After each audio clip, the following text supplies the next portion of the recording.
Muy buenos días, bienvenidos a su programa Amanecer Campirano. Me da muchísimo gusto estar con ustedes. Bienvenidos a los productores, por supuesto también a todos aquellos que nos sintonizan a través de Canal 13, Albavisión en el interior de la República, a quienes nos están acompañando en radio en el 1150 DM aquí en Ciudad de México, en radio también en Monterrey y Guadalajara, y por supuesto a quienes comparten nuestros contenidos a través de las redes sociales de Acústica Informa, Acústica Noticias, las dos formas en las que nos encuentran en las plataformas digitales. Y hoy este programa se engalana porque tenemos a una invitada muy especial que nos va a venir a platicar de todo lo que se está haciendo en pro de los derechos de las mujeres hacia la propiedad de la tierra. Y estamos con la Coordinadora General de Oficinas de la Representación de la Procuraduría Agraria, quien también es enlace de equidad de género ante la SEDATU, la maestra Yolanda Beatriz Vera Castillo. Bienvenida, maestra, muchas gracias. Muchas gracias por la invitación. Pues bueno, vamos a comenzar porque en cuestión de derechos de las mujeres en tierra o al derecho a la tierra, pues uno de los mayores obstáculos es la propiedad, que no somos dueñas de la propiedad y cuesta mucho trabajo porque se ha estado trabajando en esto. Por eso, maestra, me gustaría que usted nos platicara cuál es el estatus actual en cuestión de perspectiva de género de las mujeres en cuestión de derechos a poseer tierras. Con mucho gusto.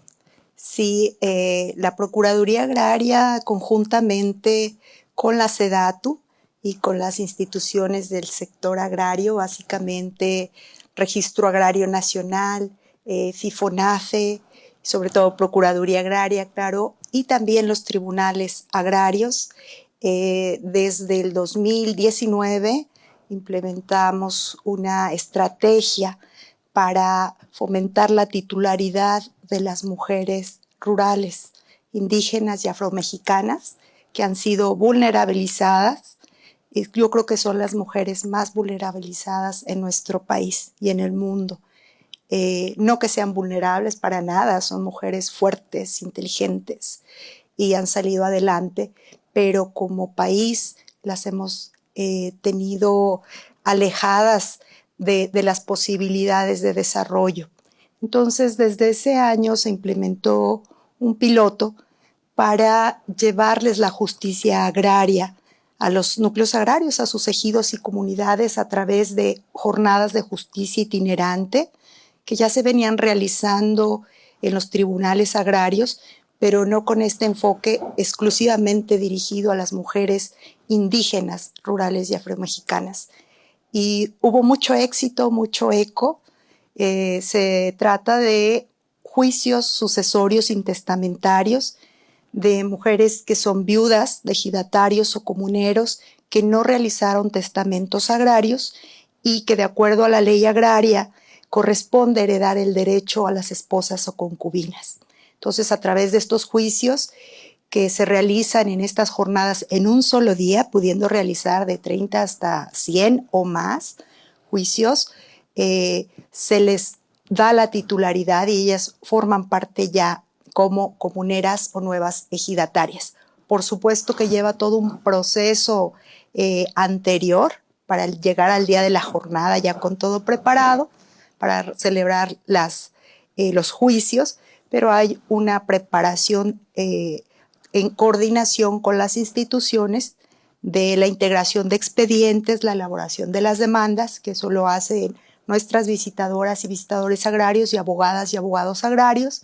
Finalmente se entregan las propuestas de demandas al Tribunal Superior Agrario o los tribunales unitarios agrarios en las representaciones y ya nos coordinamos con ellos para la fecha en que van a ser las jornadas y acudimos a los núcleos agrarios y se celebran ese día, como te digo, todos los juicios. Posteriormente las sentencias son inscritas en el Registro Agrario Nacional para elaborarles sus certificados. Muy bien, maestra. En este sentido, ¿cuántos llevan hasta el momento? Me habla de un programa en el que se inició en el 2019. ¿Cuántos hasta el momento de este año para cerrar?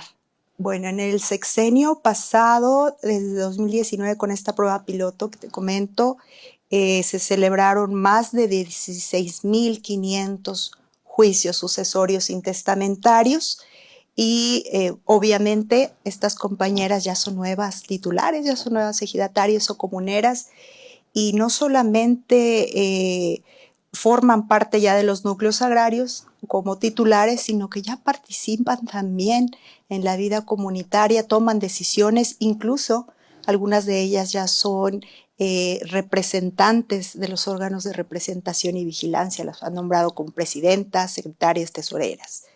Ese fue el número de beneficiadas en el sexenio pasado, 16,500. Tenemos ahora una meta muy, muy ambiciosa. Creemos que en coordinación, todos unidos en el sector agrario y con el apoyo de los tribunales agrarios, tenemos una meta que instruyó la presidenta de México de 150,000 mujeres que sean apoyadas para obtener la titularidad agraria, pero recientemente en conmemoración del día 25 de noviembre, el día contra la violencia de género, estuvo con nosotros la secretaria de la Secretaría de la Mujer, la licenciada Citlali, y nos comentaba también, conjuntamente con la SEDATU, tenemos una meta ya de 250,000 titularidades que pretendemos realizar en este sexenio. Es una meta muy, muy ambiciosa que esperamos que sí se logre, porque el mayor problema, o más bien la importancia de que ustedes realicen esta labor es porque la mayoría de las mujeres, al no ser propietarias de la tierra, no pueden ser beneficiarias de programas o bien no pueden tomar decisiones en sus comunidades o en los ejidos para que se les sea tomado en cuenta. En esta hay una cuestión, maestra, que es bien interesante.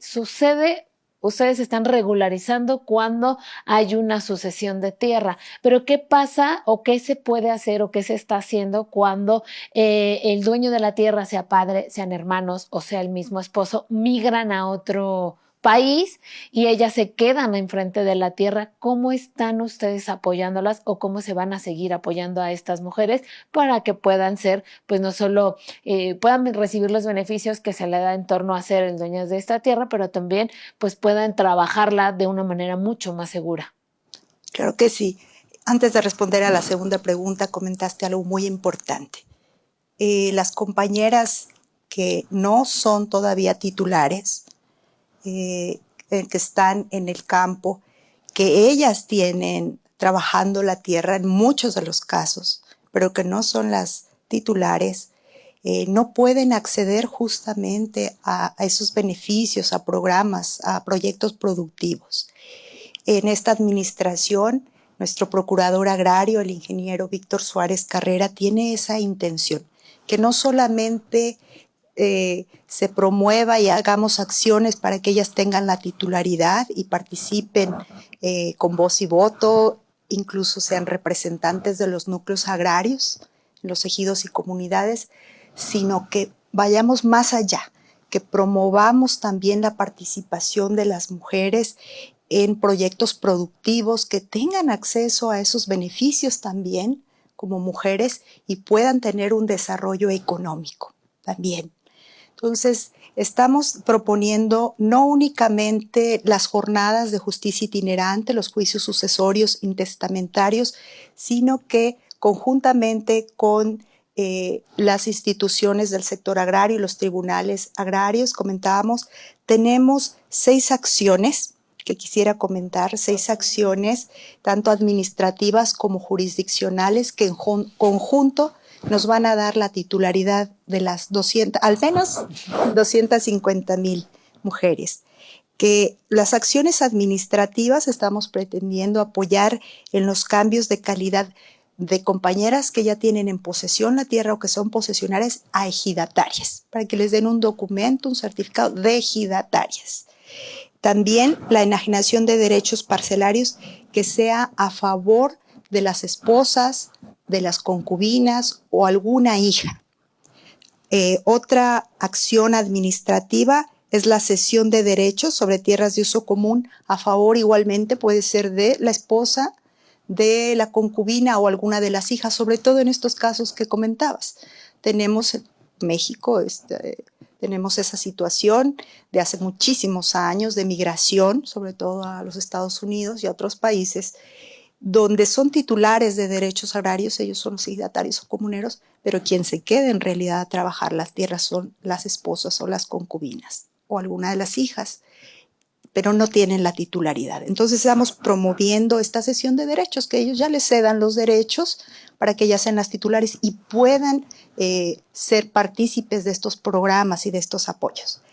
Esas son como acciones administrativas que pretendemos desarrollar, y como acciones jurisdiccionales, los juicios sucesorios intestamentarios que ya comentaba, que pueden ser tanto virtuales, porque ya se están desarrollando, este es un gran avance y se va a fomentar para que puedan desarrollarse desde los tribunales agrarios, y la Procuraduría Agraria apoye con toda la logística, toda la coordinación, la preparación, sensibilización con las compañeras en sus núcleos agrarios, y se puedan desarrollar estos juicios de manera virtual.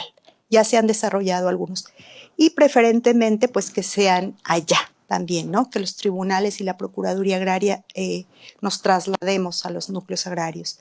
Otra de las acciones jurisdiccionales son pues diversos juicios en beneficio de las mujeres para darles la titularidad, como son las prescripciones adquisitivas, que es cuando ya tienen más de 5 años de manera continua y pacífica las compañeras en posesión de la tierra puedan adquirir la titularidad.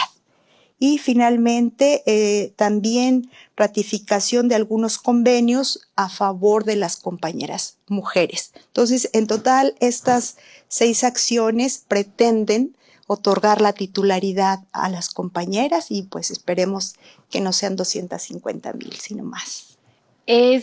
Es bastante interesante, maestra. Denos un minutito porque vamos a ir a un corte comercial. Nada más resaltando que en México viven más de 60 millones de mujeres. Vivimos. Entre ellas el 23% son en localidades rurales. Por eso es tan importante lo que dice la maestra y las metas a las que vamos a buscar, porque la mayoría de las mujeres pues en tema de ruralidad tendrán que estar acercándose a la Procuraduría para ver los derechos a los que pueden ser ellas sujetas, y que no se vulneren en ninguna manera, sobre todo sus derechos que ellas ya practican y que ya tienen en su vida diaria. Pero vamos a ir a un corte comercial aquí en Amanecer Campirano y regresamos a seguir platicando con la maestra Yolanda, quien es la coordinadora general de oficinas de representación de la Procuraduría Agraria y enlace de equidad de género ante la SEDATU. Vamos y volvemos.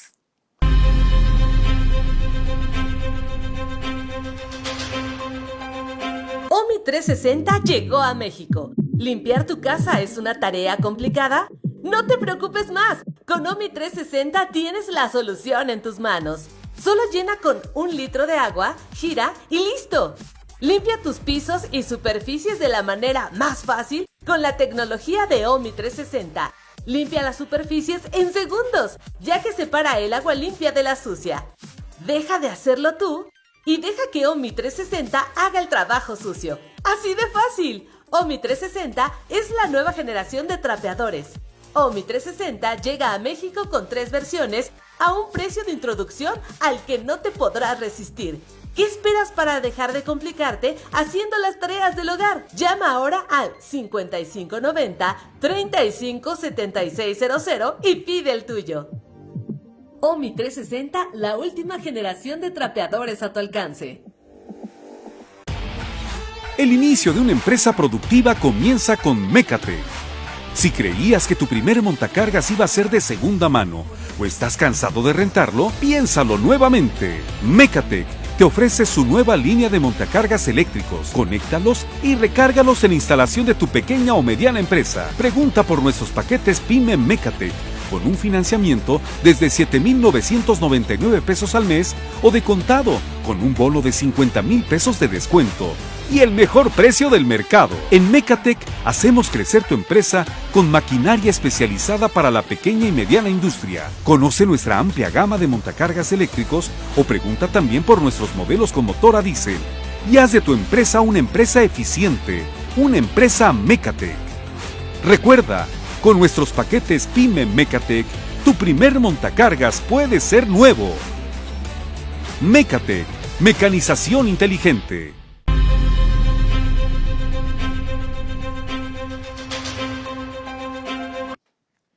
Y estamos de vuelta aquí en Amanecer Campirano agradeciéndole su preferencia. Estamos platicando con la maestra Yolanda Beatriz Vera Castillo, quien es coordinadora general de oficinas de representación de la Procuraduría Agraria. Ella nos estaba platicando de las acciones que tiene la Procuraduría Agraria para este nuevo sexenio que está pues con ya 3 mesecitos de inicio y que están teniendo jornadas. Y justo hacia allá va mi pregunta para aprovechar bien el tiempo, maestra. Les resta pues prácticamente mucho tiempo para lograr la meta que nos está platicando ante las mujeres. Es importante porque bajo estos derechos, bajo estas acciones que nos platica, hay un tema interesante. Las mujeres no solo pueden acceder a los programas sociales que existen en gobierno, mencionó usted a los proyectos productivos y quisiera resaltar también hacia la parte del financiamiento. Las mujeres deben y tendríamos que ser sujetas a créditos, cosa que aún cuesta mucho trabajo desde la Procuraduría Agraria. ¿Cuáles serían las acciones para que ellas puedan ser sujetas a créditos y proyectos productivos y se les otorgue la parte o esta certeza financiera para que ellas puedan desarrollar el trabajo en campo? Claro que sí, con mucho gusto.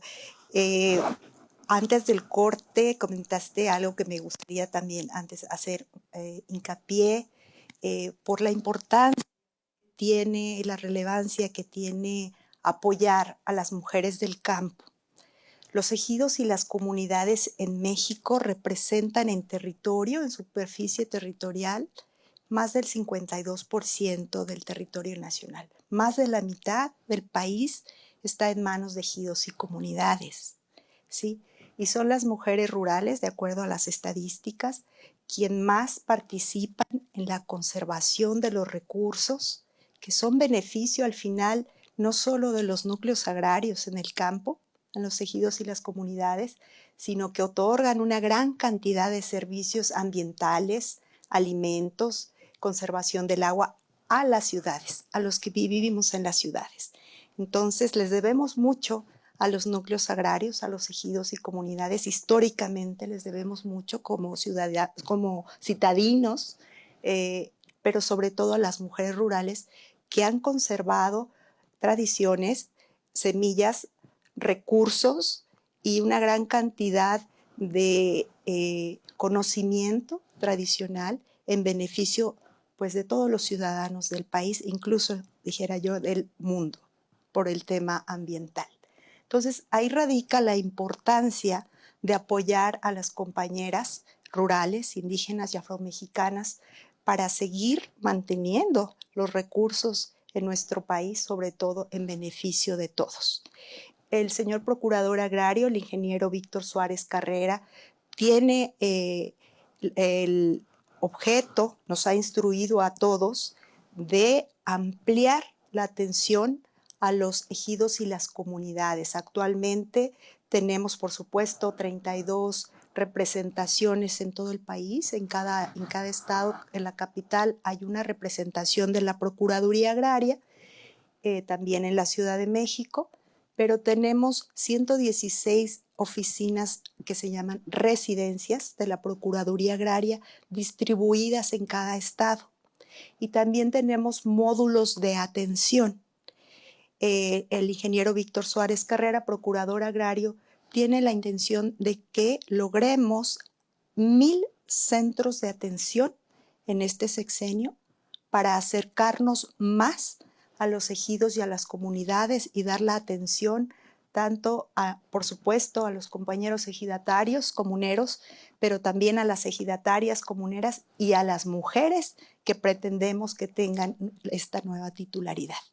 Respecto a la pregunta que me haces de cómo vamos a lograr o cómo pretendemos lograr estos apoyos, créditos para las compañeras, hace 2 días se celebró un evento en el Tribunal Superior Agrario, donde estuvimos la SEDATU, el Registro Agrario Nacional, también, por supuesto, Procuraduría Agraria, y se invitó también a la Secretaría, a la SADER de Desarrollo Rural, donde se pretende crear acuerdos con ellos para que una vez que las compañeras mujeres rurales, indígenas y afromexicanas tengan la titularidad de la tierra, tengamos esa relación ya para que de inmediato prácticamente ellas puedan conocer cuáles son los beneficios que pueden tener como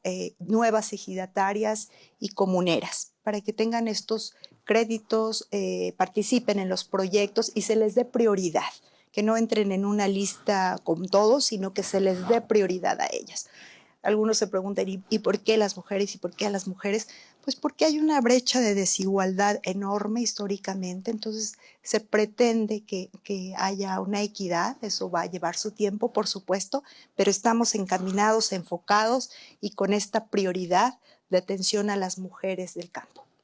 Muy bien, maestra Yolanda. Hay dos cosas que resalto. La primera es, y me gustaría ahondar en ella, este increíble trabajo que están haciendo a partir de que el ingeniero Víctor Suárez toma la Procuraduría como titular, porque le está, a partir de lo que me comenta, le está dando prioridad a realmente estar en campo. ¿A qué me refiero? Ustedes quieren estar cerca y la segunda es, lo van a hacer a través de una perspectiva de género. Ese es un momento coyuntural de nuestro país, pero estas dos cuestiones son importantes, además de las oficinas, y para que a nuestro público que a lo mejor, pues estando a veces en la ciudad, nosotros no distinguimos muy bien el hecho de para qué quieren estar tanto en campo, o por qué tantas oficinas, o por qué tantas representaciones, bla, bla, que usted les pudiera poner en palabras pues llanas y simples la importancia de que la Procuraduría se encuentre trabajando en campo directamente con tantas oficinas, porque esto tendrá un impacto directo, como bien lo dice, no solo para las mujeres, sí con esta perspectiva de género, pero en general a nuestros ejidatarios, nuestras ejidatarias les ayudará muchísimo poderse acercar a la Procuraduría. Claro que sí. Esta intención de crear más módulos o centros de atención agraria es para acercar los servicios de la Procuraduría Agraria, y en su momento quizá también ese es un proyecto que han compartido en el sector agrario, porque se está trabajando y esa es la intención. En este sexenio ir como sector agrario unidos para apoyar al campo y sobre todo con esa perspectiva de género. Entonces la idea es de que se amplíen estos centros de atención. No son oficinas, nos imaginaríamos oficinas, ¿no? Los módulos que ya tenemos en la Procuraduría Agraria es la atención de una vez a la semana, aparte de sus oficinas en las residencias.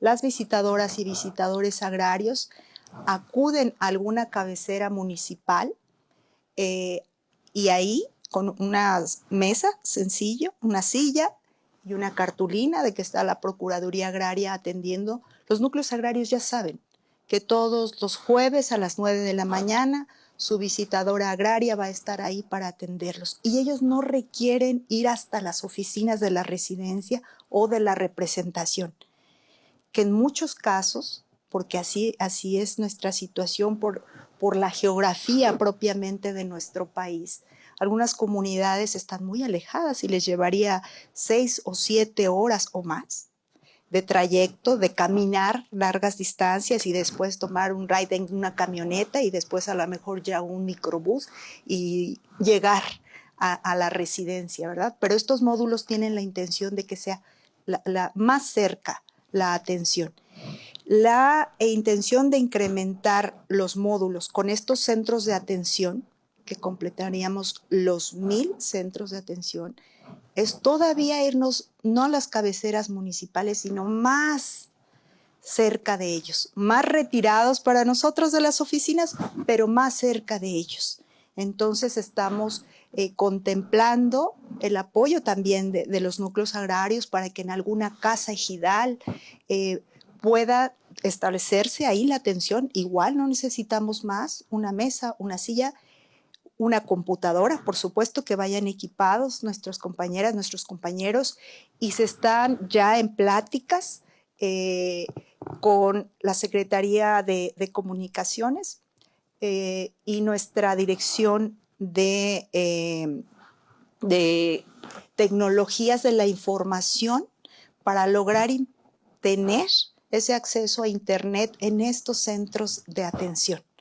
Incluso, decía, están en conversaciones en el sector agrario los titulares con el Registro Agrario Nacional, el director en jefe y el procurador agrario, de ver la posibilidad que en algunos de estos centros o en todos, alguna vez al mes, acuda también personal del Registro Agrario Nacional a estos centros de atención para que esté personal de la Procuraduría Agraria y del Registro Agrario Nacional y ahí se puedan resolver muchas de las gestiones que tendrían que llevarse a la ciudad, porque el Registro Agrario Nacional solo tiene representaciones o delegaciones en la ciudad capital, no tiene centros de atención, ni módulos, ni residencias. Entonces, lleva mucho tiempo, pues recursos que tienen que disponer las ejidatarias, los ejidatarios, comuneras, comuneros, para hacer sus gestiones ante el Registro Agrario Nacional y eso les lleva, pues ahora sí que tiempo, dinero y esfuerzo y muchos meses a veces para que les den la respuesta. Entonces la intención es acercarnos más, también quizá en compañía del Registro Agrario Nacional y ahí mismo poder resolver muchas de las gestiones que ellos les lleva meses en un solo día, poderles dar la atención y la orientación por parte de la Procuraduría Agraria y la respuesta también por parte del Registro Agrario Nacional. Esa es la intención. Eso es maravilloso porque estamos viendo que se están acercando al campo y eso también es importante. A lo mejor suena como hay mucho trabajo, pero como bien dice la maestra, son entre 6 a 7 horas, a veces en comunidad, llegar a la cabecera municipal de un municipio. Ahora imagínense si tienen que hacer un trámite más elaborado, cuánto se va a llevar irse hasta la ciudad capital. Maestra, finalmente para casi terminar esta entrevista, me gustaría saber brevemente algunas acciones que se están realizando para poder prevenir y contener la violencia que existe contra nosotras las mujeres en los ámbitos rurales. Claro que sí. Esto es parte de lo que se comentó con la secretaria Citlali, el procurador agrario y otras personalidades que nos acompañaron hace unos días, el 26 de noviembre, para ser exactos, en las oficinas de la Procuraduría Agraria, donde se conmemoró el Día contra la Violencia de Género y básicamente nuestra contribución como institución en el sector agrario, pero en particular en la Procuraduría Agraria, va a ser apoyar a las compañeras que ya trabajan la tierra, que están en los ejidos y comunidades y que pueden acceder a la titularidad de derechos a través de estas acciones que ya comenté anteriormente, para que sean ellas las titulares de derechos. Hemos observado que al momento que una compañera adquiere la titularidad y su certificado de derechos, la empodera, le da seguridad, le da paz, le da tranquilidad, ¿no? Y entonces eso en muchos de los casos provoca que ellas ya sean o se consideren más independientes, tengan mayor seguridad y si están en alguna situación con su esposo, con su concubino o en alguna situación de violencia porque no tienen algún patrimonio, una vez que lo tienen, se van de esa situación, ¿no? Se van de esa situación ya empoderadas, ya con un patrimonio y en eso nosotros vamos a participar. Es la decisión de ellas, por supuesto, pero está claro, hay estadísticas también de que lo prueban. Una vez que ellas tienen ya la titularidad, esto cambia la concepción y las empodera en cuanto a la tenencia de la tierra. Muy bien, maestra, pues ha sido un gusto tenerla aquí en nuestro programa de Amanecer Campirano. La maestra Yolanda Beatriz Vera Castillo, muchas gracias por estar con nosotros y nosotros vamos a ir a un corte comercial en Amanecer Campirano y nos vemos en un ratito.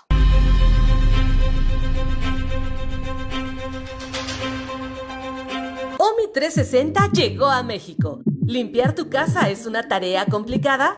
No te preocupes más. Con OMI 360 tienes la solución en tus manos. Solo llena con 1 litro de agua, gira y ¡listo! Limpia tus pisos y superficies de la manera más fácil con la tecnología de OMI 360. Limpia las superficies en segundos, ya que separa el agua limpia de la sucia. Deja de hacerlo tú y deja que Omni 360 haga el trabajo sucio. ¡Así de fácil! Omni 360 es la nueva generación de trapeadores. Omni 360 llega a México con 3 versiones a un precio de introducción al que no te podrás resistir. ¿Qué esperas para dejar de complicarte haciendo las tareas del hogar? Llama ahora al 5590 357600 y pide el tuyo. Omni 360, la última generación de trapeadores a tu alcance.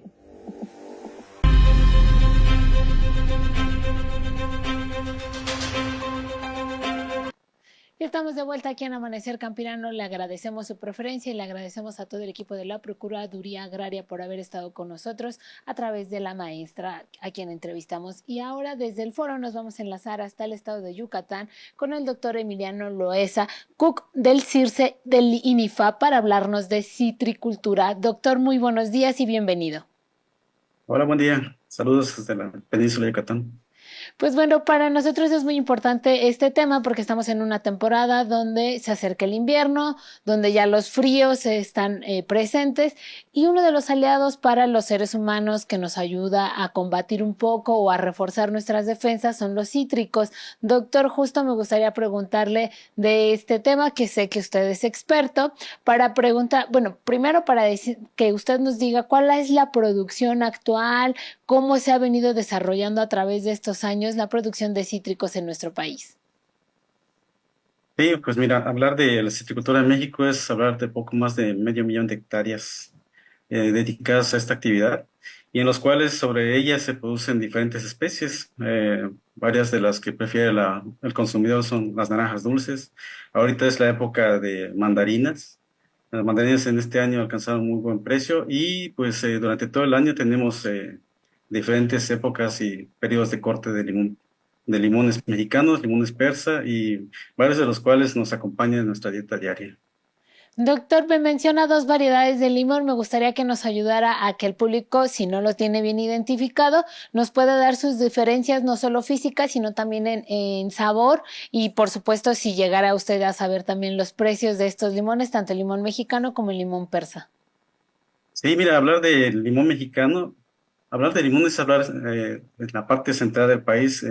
Se consume más el limón mexicano, el limón se conoce como Colima, y ustedes lo van a reconocer porque es un limón un poco más pequeño y trae semillas, tiene semillas, y eso le permite al limón ser redondito y demás. Hay otro limón que se consume sobre todo en la parte del sureste. La parte central es al sureste, en la parte de Veracruz, y es el que constituye una de las principales exportaciones en el tema de cítricos, el limón persa. Ese ustedes lo van a reconocer porque es un poco más grande, se vende en una condición más verde, y esas se exportan principalmente a Estados Unidos, a un poco a Europa, a Japón, y constituye una base importante en la agroindustria de estados como Veracruz, como Tabasco, incluso Yucatán, que a pesar de tener una superficie menor comparado con estos estados que les comenté, también mucha gente depende de ellos. Hay otro limón, y ese es el limón verdadero, que es un limón más grande, amarillo, y es el limón italiano. Hay diferentes especies, variedades que ustedes lo pueden encontrar, y este es un poco más caro. La gente normalmente lo utiliza con fines decorativos, y es mucho más ácido. Se produce principalmente en la zona de Tamaulipas, un poco en Yucatán, pero ese implica un tipo de manejo un poco más delicado, porque si se mancha, baja la calidad de la producción.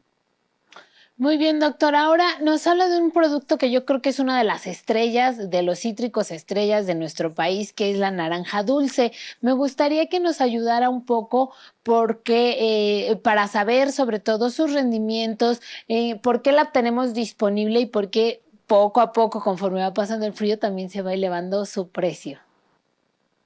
Sí, mira, hablar de naranja dulce es hablar de cuando empieza la producción, al menos de este lado del país. Tenemos variedades tempranas, que son como la Hamlin, esta otra, la Mars, que son variedades que empieza a producir desde agosto y se va cosechando hasta más o menos terminar en noviembre.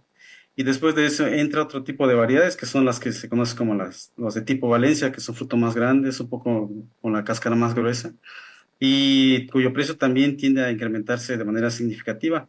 Si se dan cuenta, si van a los supermercados, ha habido como una especie de incremento en los precios de este producto. ¿Por qué?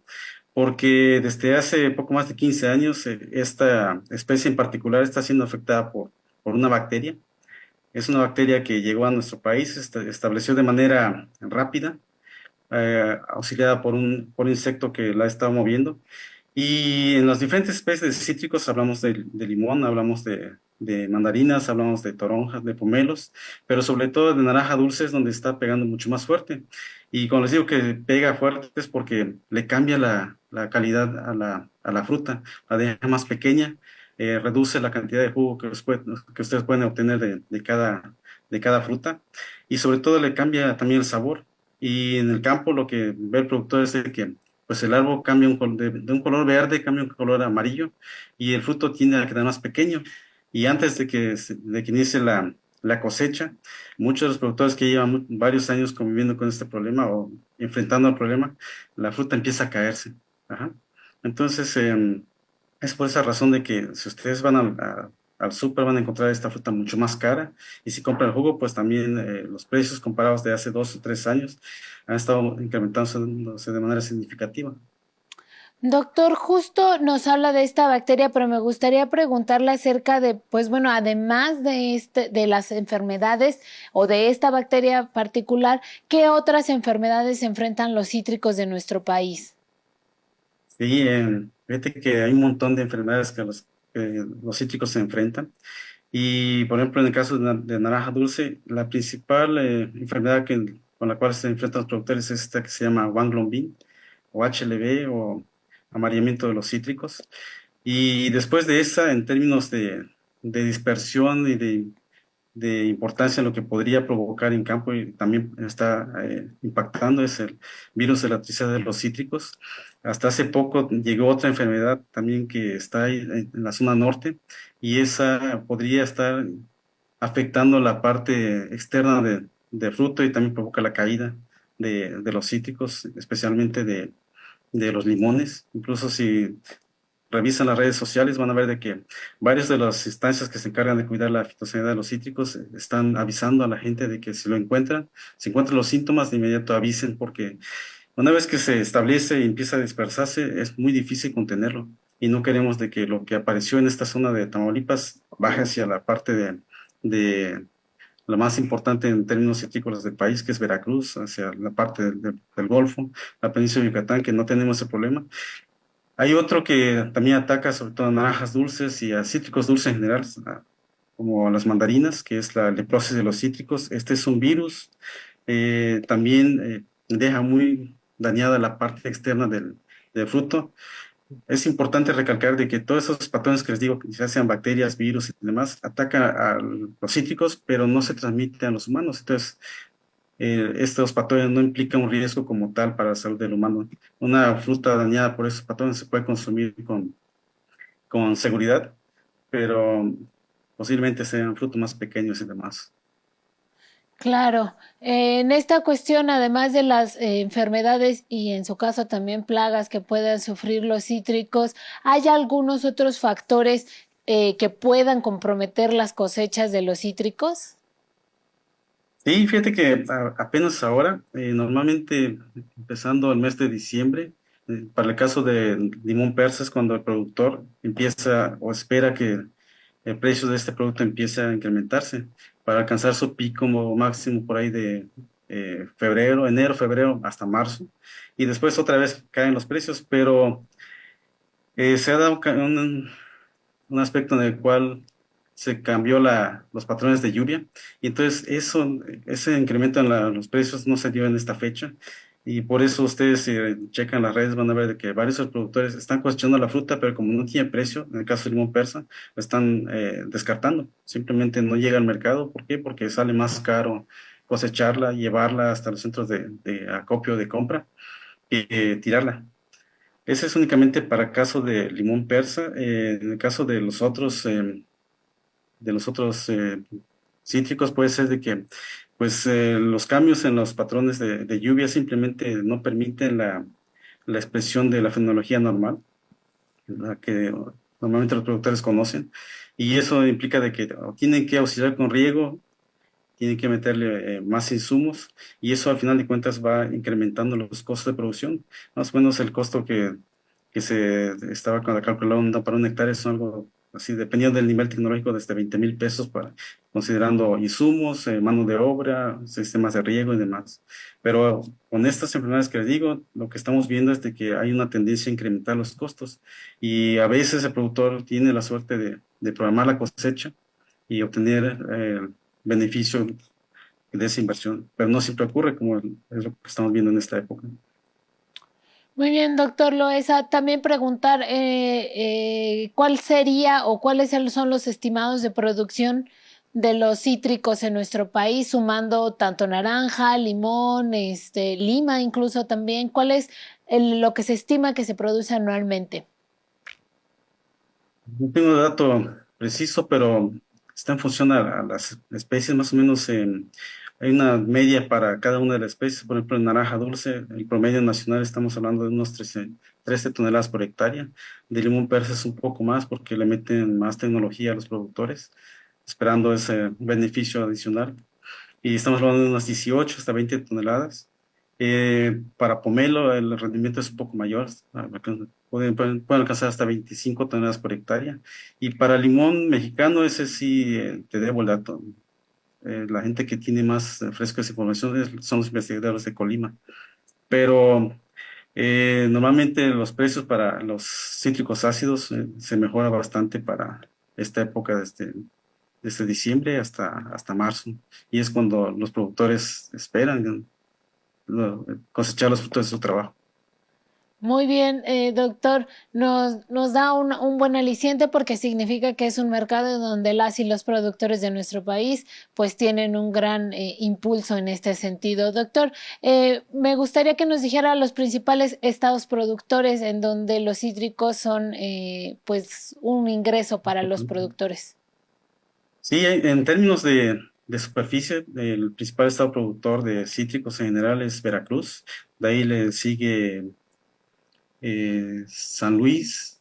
En San Luis Potosí también se produce mucha naranja dulce. En Hidalgo. Y de ahí brincamos a Tabasco, que produce mucho limón persa. Y también está Colima y Michoacán, que produce mucho limón mexicano. Sonora produce naranjas dulces de buena calidad, que incluso la exportan a Estados Unidos. Ellos tienen la ventaja de que, pues, al ser un clima seco, no tienen el problema que tenemos aquí en el sureste, que podría eventualmente tener infestaciones con mosca de la fruta.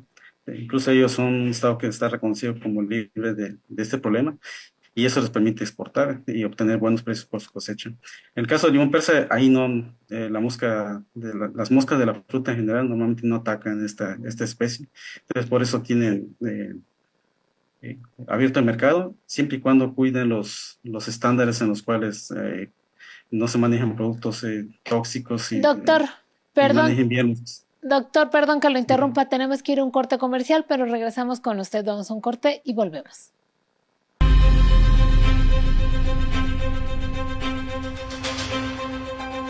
OMI 360 llegó a México. ¿Limpiar tu casa es una tarea complicada?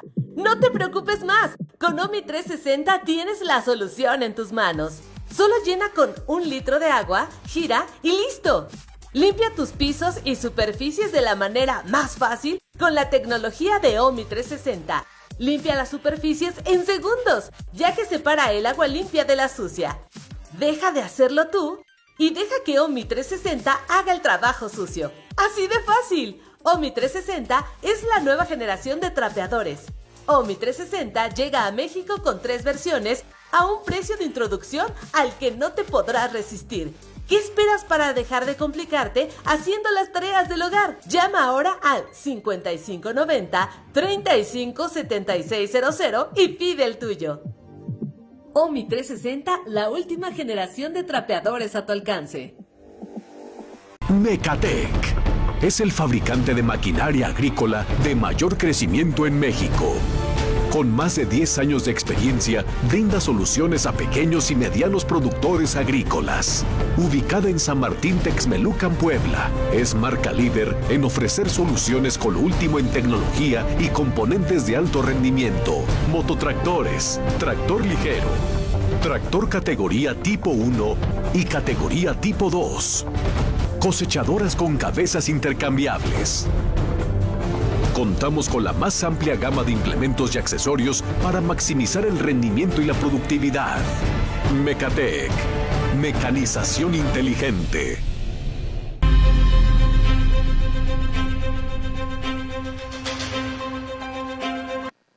Ya estamos de vuelta aquí en Amanecer Campirano. Le agradecemos que esté con nosotros, que se quede esta mañana con nosotros, porque estamos entrevistando al doctor Emiliano Loesa Cook del CIRSE del INIFAP y nos está hablando de la citricultura en nuestro país. Ya nos habló de los estados productores, ya nos habló de las plagas y enfermedades que se encuentran en los cítricos, ya nos ha dicho algunas condiciones interesantes, qué es lo que más producimos, qué es lo que se está por producir. Y doctor, me gustaría ya entrar en este último bloque en preguntarle en cuestión de investigación. Usted está dentro del INIFAP y en el INIFAP hacen mucha investigación en torno a todo lo que es agricultura, el tema pecuario, el tema forestal y bueno, también en algunos otros sectores.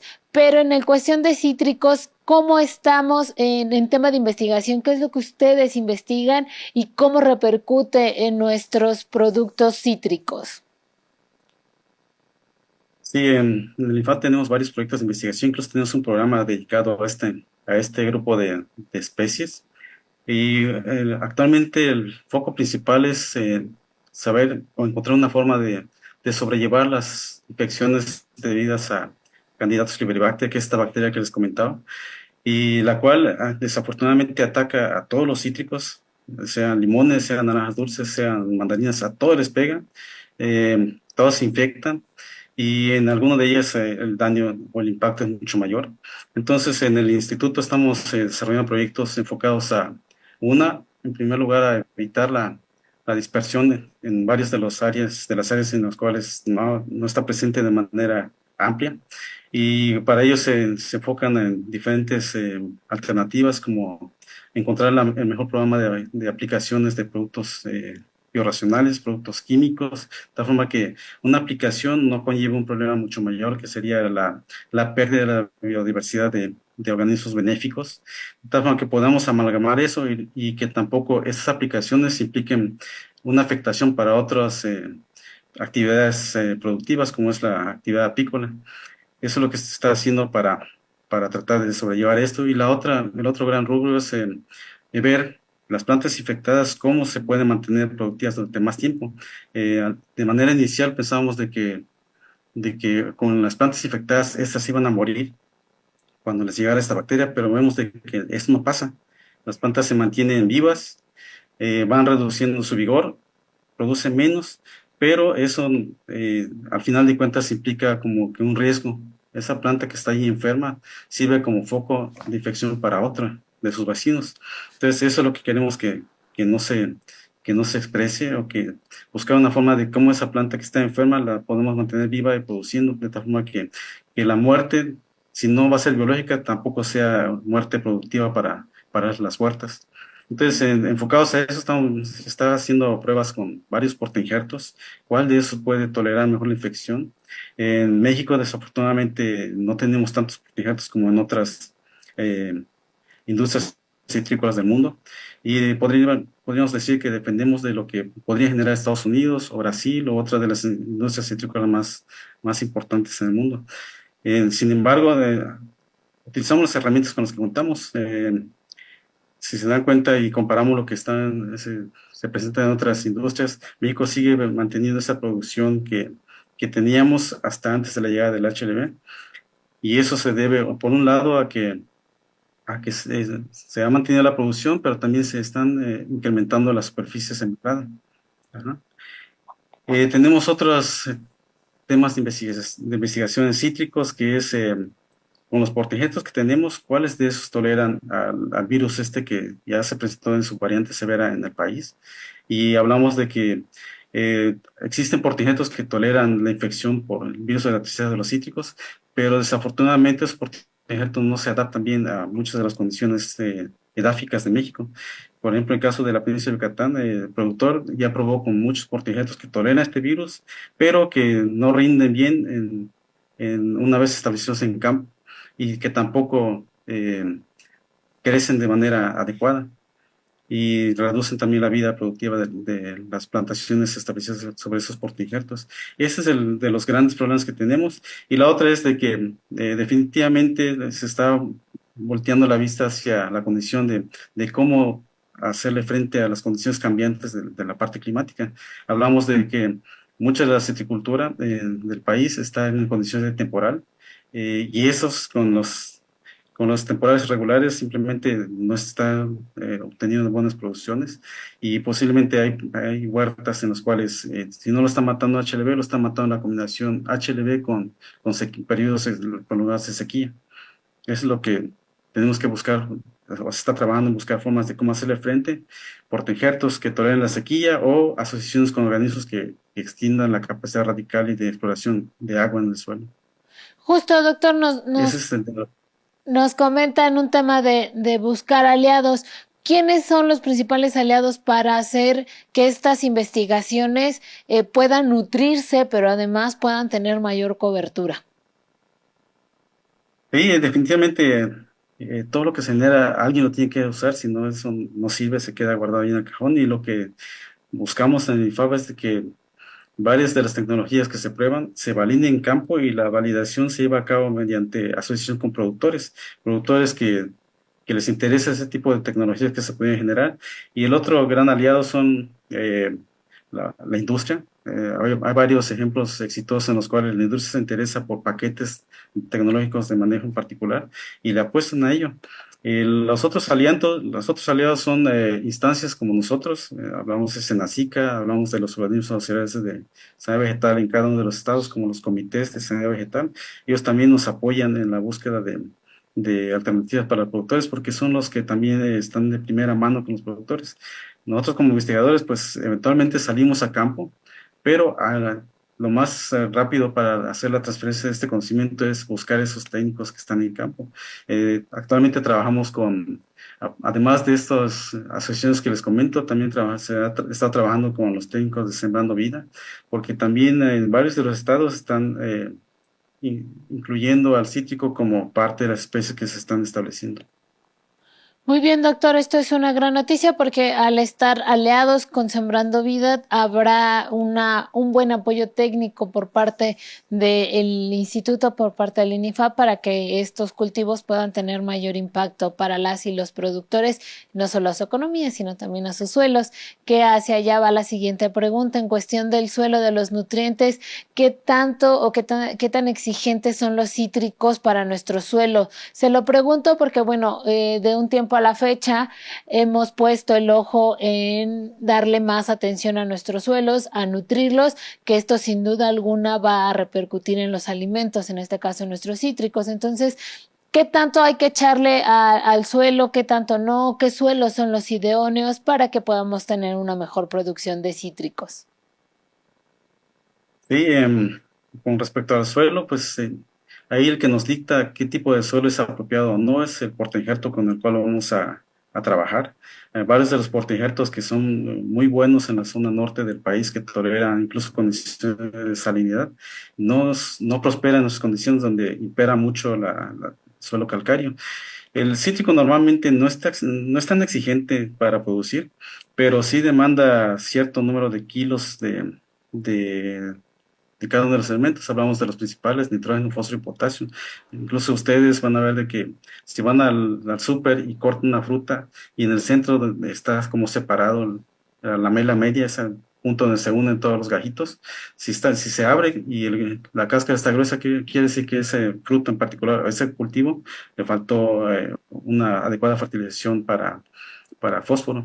En nuestras condiciones, la principal limitante con esos suelos calcáreos es a los cultivos les falta zinc, les falta manganeso, les falta hierro, y podemos nosotros pasarnos la vida poniéndolo al suelo, pero mientras no bajemos el pH del suelo a valores de 6.5 hasta 7. Esas enmiendas que hagamos simplemente no se va a traslocar hacia la parte foliar de las plantas y vamos a ver de que la planta va a tener siempre un tipo de hambre oculta. Y ocasionalmente cuando las deficiencias son muy marcadas, incluso pueden ustedes tener hojas pequeñas, hojas manchadas y demás, que podrían confundirlo con algunos de los efectos de las enfermedades que hemos estado hablando. Pero el que nos dicta con qué suelo vamos a hacerla o no es ese portainjerto. Si elegimos un mal portainjerto para el suelo, puede ser de que desde ahí empezamos mal. Ajá. Lo que hemos estado viendo es de que al productor en general, y no hablamos nada más de esta parte del sureste del país, sino que casi toda la vertiente del Golfo hasta llegar a Oaxaca y demás, lo que se orienta más, si prefieren, es el naranjo agrio. El naranjo agrio, si ustedes revisan un poco la literatura, van a ver de que con las variantes severas de la tristeza de los cítricos que están en Veracruz, esa combinación naranja dulce con agrio simplemente no tiene futuro. Van a ser muy castigadas por estas infecciones. Entonces, por eso el gobierno ha estado insistiendo en, utilizar planta sana y utilizar portainjertos tolerantes. Hay algo así como unos 15 portainjertos disponibles en los viveros comerciales certificados por Senacica. El productor puede optar por ellos. Simplemente hay que buscar un análisis de suelo y que ese análisis de suelo nos diga qué portainjerto puede ser el que nos dé alguna oportunidad de prosperar. Muy bien, doctor, nos ayuda muchísimo a saber un poco más del tema. Ahora me gustaría también preguntarle específicamente cómo se espera que la producción para el siguiente ciclo agrícola, que ya abarcará también el año que entra, se le espera a los cítricos, puesto que, bueno, hay muchos cambios climáticos, el cambio climático en general está marcando. Entonces, rápidamente, si me puede informar cómo se espera la producción de cítricos para el año que entra. En términos de precio, esperamos que el limón persa repunte su precio después de diciembre. Y para la naranja dulce, lo que estamos viendo es de que esta va a seguir incrementando en términos de precio porque no hay suficiente producción. Y no hablemos nada de las mandarinas, esas mandarinas que usualmente vemos que están baratas en las centrales de abasto en los mercados, no esperemos que bajen rápido el precio. Sin embargo, no quiere decir que vaya a haber carestía, sino simplemente la oferta no va a ser tan alta como para que encontremos ese bajón de precios que normalmente vimos en años anteriores. Muy bien, doctor, pues le quiero agradecer y enviarle un fuerte abrazo hasta el estado de Yucatán. Estuvo con nosotros el doctor Emiliano Loaiza Cook del CIRSE INIFAP. Muchísimas gracias por platicarnos un poco más de citricultura. Muchas gracias. Es turno de irnos al finalizar este programa. Le quiero agradecer a toda la producción y quédense para los siguientes programas de Acústica.